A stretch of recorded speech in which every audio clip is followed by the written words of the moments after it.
नमस्कार सभी को। इस समय हम तिकोनिया पार्क पर मौजूद हैं और इस समय नील सेना के लोग देखिए हमारे साथ मौजूद हैं। ये लोग 3 दिन से जो है अपनी मांगों को लेकर आमरण अनशन पर बैठे हुए थे और कल भी हमने इनकी खबर चलाई थी और आज फिर इनके समक्ष हम लोग बैठे हुए हैं। लेकिन अभी पता चला है कि अब इन्होंने अपना आमरण अनशन तोड़ दिया है। क्यों तोड़ दिया है? क्योंकि ट्रस्ट के लोग इनके पास आए, जो इनकी शर्तें थी या जो इनकी मांगे थी उसको पूरा करने के लिए सहमति भरे। उसके बाद इन्होंने अपना आमरण अनशन तोड़ दिया है। सबसे पहले आपका हमारे चैनल में स्वागत है। सबसे पहले आप अपना पूरा परिचय दीजिए। सीताराम, मेरा नाम राजेश राम रमैया हुआ। मैं बिहार के रहने वाला हूँ, मुजफ्फरपुर सीता जन्मस्थली क्षेत्र जी। नील सेना का अध्यक्ष जी।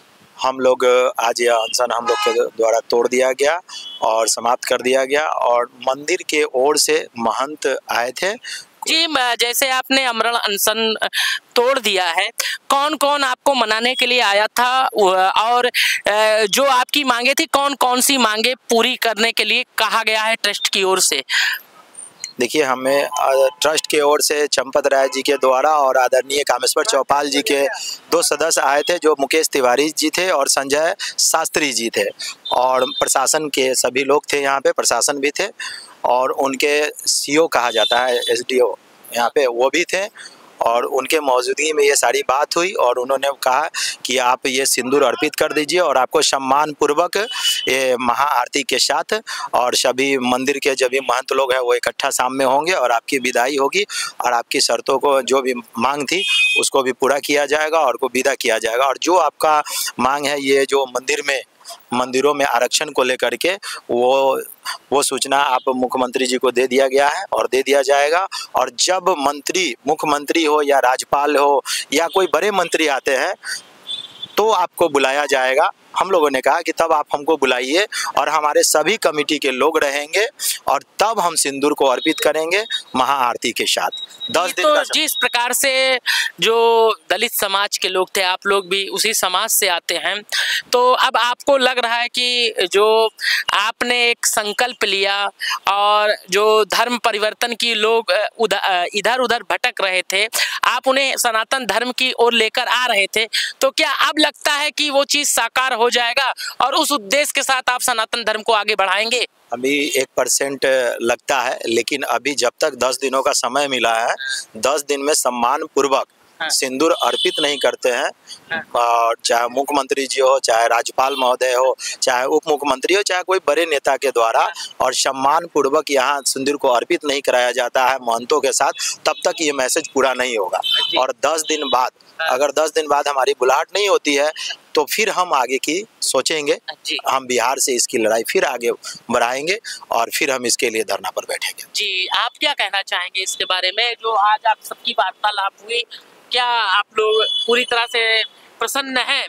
देखिए, पूरी तरह से तो संतुष्ट हम लोग नहीं है, समझे भाई। मंदिर के जो भी ट्रस्ट लोग हैं आए हुए थे, पुलिस प्रशासन जो भी आए थे, कहे से अनशन को तोड़ दीजिए, आपकी मांग को सरकार तक पहुंचा दिया जाएगा। सरकार तक पहुंचा दिया गया है और उसके बाद जो भी मांग है आपको पूरा किया जाएगा। सिंदूर है जो आपको 10-15 दिन का समय लिया है, ये बड़े बड़े राज्यपाल हो गए, जैसे मुख्यमंत्री जी हो गए, आएंगे, उनके साथ आरती के साथ सिंदूर चढ़ाया जाएगा और सारी मांग को आपको पूरा किया जाएगा। अच्छा, जो चंपत राय जी से आपकी नाराजगी थी वो अब दूर हो गई है? अब तो ट्रस्ट में रहेंगे, कोई दिक्कत तो नहीं है? इससे हमको दूरी अभी नहीं हुई है। अभी हम लोग है, देखिए आंदोलन होता है लोकतंत्र में, सबका मौलिक अधिकार है। तो मतलब हम लड़े हैं, 10-15 दिन का समय दिए। चंपत राय के भी बोले विषय में वो गलत किए हैं, उन पर भी जो भी होगा सरकार के द्वारा कार्रवाई होगा। आश्वासन हम लोग को मिला है, उसी के आधार पर अनशन तोड़े हैं। भाई कार्रवाई नहीं हो फिर आगे जा हम लोग, आंदोलन का अधिकार है, आंदोलन करने का, फिर करेंगे, फिर लड़ाई को लड़ेंगे। तो क्या आप लोग चंपत राय जी को नहीं माफ किए हैं?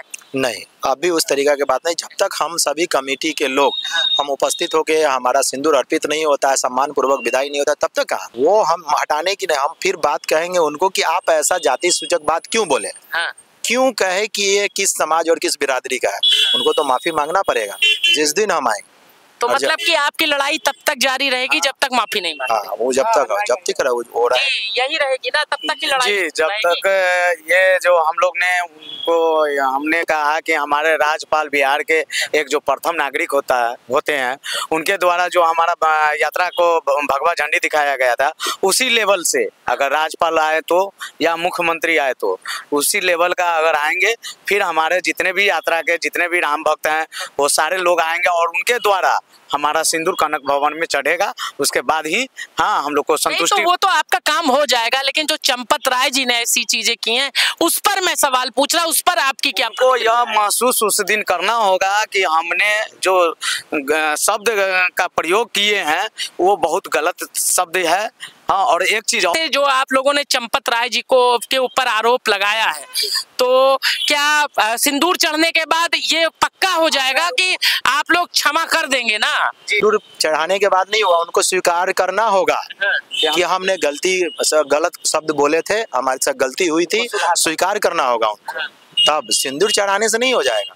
सिंदूर चढ़ाना, महाआरती करना, मुख्यमंत्री को आना, राज्यपाल को आना, वो अलग की बात है। उनको स्वीकार करना पड़ेगा कि आइंदा फिर वैसी शब्द का इस्तेमाल किसी और के साथ नहीं करेंगे, वैसा व्यवहार किसी के साथ नहीं करेंगे। तो जो 10-15 दिन का टाइम दिया गया है उससे आप लोग संतुष्ट हैं? उतना वेट करेंगे और वेट करने के बाद जो है आगे जो प्रतिक्रिया होगी उस पर आप लोग काम करेंगे। तो आप लोग देख सकते हैं कि ये लोग मिथिला से आए हुए थे और जो इनकी नाराजगी थी उस नाराजगी को लेकर फिर ये आमरण अनशन पर बैठे। आमरण अनशन भी चल रहा था, फिर ट्रस्ट के लोग इनसे वार्तालाप करते हैं और कुछ समय मांगते हैं और समय मांगने के बाद अब ये लोग अपने मिथिला जा रहे हैं और फिर वहां से जो समय मांगा गया है अब उसके ये देखना है कि उस समय पर वो कार्य होता है कि नहीं होता है, ये तो अब आने वाला वक्त ही बताएगा। और अब आप देख सकते हैं कि इस प्रकार से इनका आमरण अनशन समाप्त हो चुका है।